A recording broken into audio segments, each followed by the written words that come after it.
তা আমার সাথে দেখা হলে এই গানটা আমার কণ্ঠে কেন যেন শুনতে চাইতো, ওর খুব পছন্দের গান ছিল। মরণ শেষে যাইব মাটির ঘরে, সার হত্যাকারীদের মৃত্যুদণ্ড কার্যকর করুন, কারণ আমি একজন জুলাই যোদ্ধা। জুলাই যুদ্ধে আমার পায়ে গুলি।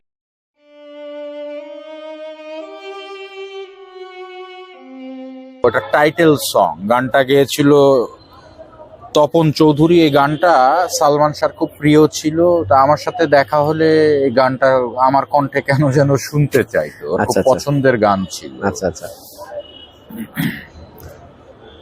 পঙ্খী বান্ধে গাছে বাসা, জঙ্গলে হরিণ, মানুষ বান্ধে মাটির পার, সংসার রঙ্গিন। পঙ্খী বান্ধে গাছে বাসা, জঙ্গলে হরিণ, মানুষ বান্ধে মাটির পার, সংসার রঙ্গিন। মাটির মানুষ মাটি লইয়া কামরা কামরি করে, পরের ঘরে আগুন দিতে লাগায় নিজের ঘরে। পঙ্খী পলায় হরিণ পলায়, পঙ্খী পলায় হরিণ পলায়, মানুষ মানুষ মারে।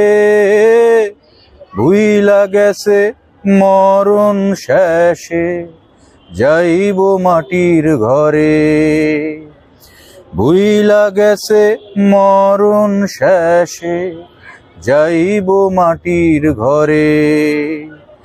দমে জীবন দমে মরণ, শুধুই দমের খেলা। জগতের জল আজতে কেনে ফাটক দিলা, জগতের জল আজতে কেনে ফাটক দিলা।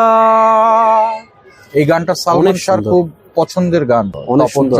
আপনার গাওয়া কণ্ঠে অনেক চমৎকার, আমার কাছে অনেক ভালো লেগেছে। দর্শকরা তো অবশ্যই।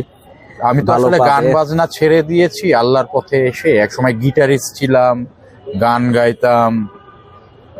তো সালমান শাহর সাথে দেখা হইলে আমার কাঁধে ওই সময় সবসময় গিটার থাকতো, বলতো যে ওই গিটার বাজিয়ে গান শোনা। কিন্তু এই গানটা ও বেশি শুনতে চাইতো। এই গানটা কেন শুনতে চাইতো আমি জানি না, ওর খুব ভালো লাগতো। সালমান শাহ কিন্তু খুব সুন্দর গান গাইতো, ও গান গাইতে পারতো, নরম ছিল। হ্যাঁ, এই গানটা ও গাইতো খালি গলায়।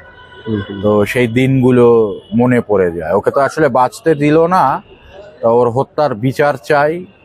এই সরকারের কাছে অনুরোধ জানাচ্ছি, দ্রুত আসামিদের গ্রেফতার করে সালমান শাহ হত্যার বিচার করুন, সালমান শাহর হত্যাকারীদের মৃত্যুদণ্ড কার্যকর করুন। কারণ আমি একজন জুলাই যোদ্ধা। জুলাই যুদ্ধে আমার পায়ে গুলি খেয়েছি, এই ডান হাতের কবজি ভেঙে ফেলেছি।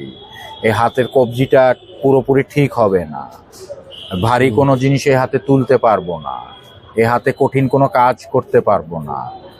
সেই দাবি নিয়ে জানাচ্ছি জুলাই যোদ্ধা হিসাবে ডক্টর ইউনূস সাহেব, প্রধান উপদেষ্টা, আপনার কাছে অনুরোধ জানাচ্ছি, দ্রুত সালমান শাহর হত্যাকারীদের গ্রেফতার করে তাদের মৃত্যুদণ্ড কার্যকর করুন।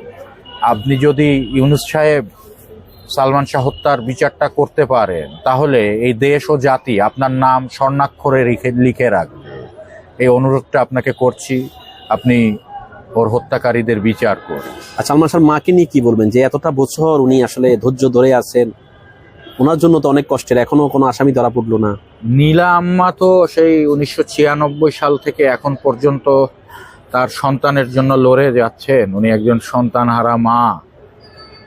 এই সন্তানহারা মায়ের দিকে তাকিয়ে অন্তত প্রধান উপদেষ্টা ডক্টর ইউনূস সাহেবকে বলছি, সালমান শাহ হত্যার বিচারটা আপনি করুন। একজন মায়ের বুকের হাহাকার, মায়ের কান্না, এগুলো কি আপনাদের মনে দাগ কাটে না? যদি দাগ কেটে থাকে, প্রধান উপদেষ্টা ডক্টর ইউনূস সাহেব, সালমান শাহ হত্যার বিচারটা আপনি করুন। এটা আপনার কাছে আমি হাত জোর করে অনুরোধ করছি। আরেকটা জিনিস বলবো, যে এখনো তো কাউকে গ্রেপ্তার করলো না, তাহলে 7 তারিখ কি দিবে রিপোর্ট? সেটাই তো চিন্তা করছি, এখন পর্যন্ত কাউকে গ্রেফতার করলো না। 7ই ডিসেম্বর তাহলে কি তদন্ত রিপোর্ট দিবে? তো ডক্টর ইউনূস সাহেব, আপনি তো প্রধান উপদেষ্টা, আপনার দিকে আমরা তাকিয়ে আছি।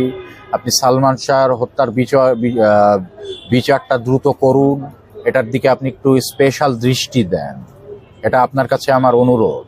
কোটি কোটি সালমান ভক্তরা আপনার দিকে তাকিয়ে আছে, প্রধান উপদেষ্টা। ডন আজকে লাইভে গান করছে, আপনাদের জন্য তো অনেক কষ্টের, সালমান শাহ ভক্তদের জন্য। আসামিদের পাওয়া যাচ্ছে না, সে আজকে লাইভে গান করলো। শোনেন, আসামিদের পাওয়া 1 থেকে 2 দিনের মধ্যে অ্যারেস্ট করা যায়। এখন যে টেকনোলজি গুলো আছে, তা ডন, সামিরা, মনোয়ারা, আবুল, ডলি, এরা কি এমন হয়ে গেছে যাদের গ্রেফতার করতে পারবে না? এখানে নিশ্চয়ই কোনো ঘাপলা আছে। অবশ্যই এদের গ্রেফতার করতে হবে, বিচার কার্য শুরু করতে হবে, এদের হত্যাকারীদের মৃত্যুদণ্ড দিতে হবে।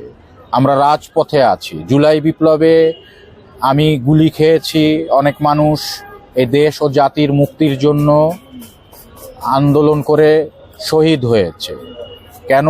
ন্যায় বিচার প্রতিষ্ঠার জন্য। সালমান শাহর হত্যাকারীদের এখনো অ্যারেস্ট করা হলো না, তাই ন্যায় বিচার তো আমার মনে হয় এখনো প্রতিষ্ঠা হয়নি। সালমান শাহর হত্যার বিচারের জন্য প্রয়োজনে আমরা আবার জীবন দেব, তারপরও ওর হত্যার বিচার আমরা আদায় করে ছাড়। 1985 সাল থেকে ওর মৃত্যুর আগ পর্যন্ত ওর সাথে আমি চলেছি, ওর সাথে আমার শেষ দেখা ওর মৃত্যুর 3 দিন আগে।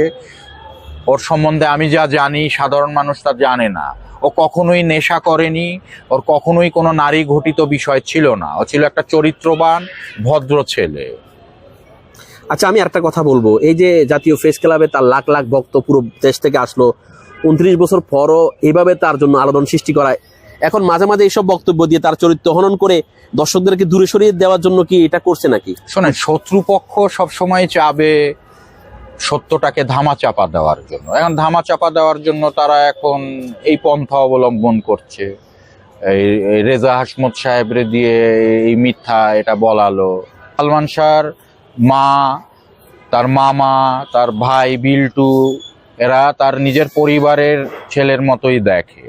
সালমান শাহর মার হাতের রান্নাও খেয়েছি বহুতবার ওই গ্রিন রোডের বাসায়। তো সালমান শাহর একজন কাছের মানুষ হিসেবে আমি বলতে চাই এ দেশবাসীর উদ্দেশ্যে, এই রেজা হাশমত সাহেব তো পরিচালক হয়েছে সালমান শাহর মাধ্যমে। এর আগে উনি ছিল চিফ অ্যাসিস্ট্যান্ট ডিরেক্টর। সালমান শাহর প্রেম পিয়াসী মুভির অফার যখন দেয়, সালমান প্রথমে এটা করতে চায়নি, যাই হোক পরে সালমান রাজি হয়েছিল, করেছে। শুটিং এর সময় শুটিং স্পটে টাকা নাই, রেজা হাশমত সাহেব টাকা আনতে পাঠায় অন্য জায়গায়। পরে সালমান শাহ বলল যে আমি টাকা দিচ্ছি, 50,000 টাকা দিল, শুটিং চললো। আবার আরেক শুটিং এর সময় 70,000 দিল, এভাবে শুটিং চলেছে ওই সিনেমা। রেজা হাশমত সাহেব সালমান শাহকে তো ওভাবে তার সাথে চলে নাই। সালমানকে সে পেয়েছে প্রেম পিয়াসী শুটিং এর 15 না 20% শুটিং করেছিল সালমান শাহকে নিয়ে। এইটুক পরিচয় সালমানের সাথে। সে সালমান সম্বন্ধে জানবে কিভাবে? তাকে কে ফোন দিয়েছে না কি, এটা তো তার জানার কথা না। এটা তো একান্ত পার্সোনাল বিষয়। সালমান শাহ সম্বন্ধে জানি আমি ওর সাথে 1985 থেকে আমার পরিচয়। ওর সাথে ভালো লাগলে লাইক কমেন্ট করে আপনার মতামত দিন। সাথে থাকার জন্য সাবস্ক্রাইব করুন এবং বেল বাটনটিতে ক্লিক করুন।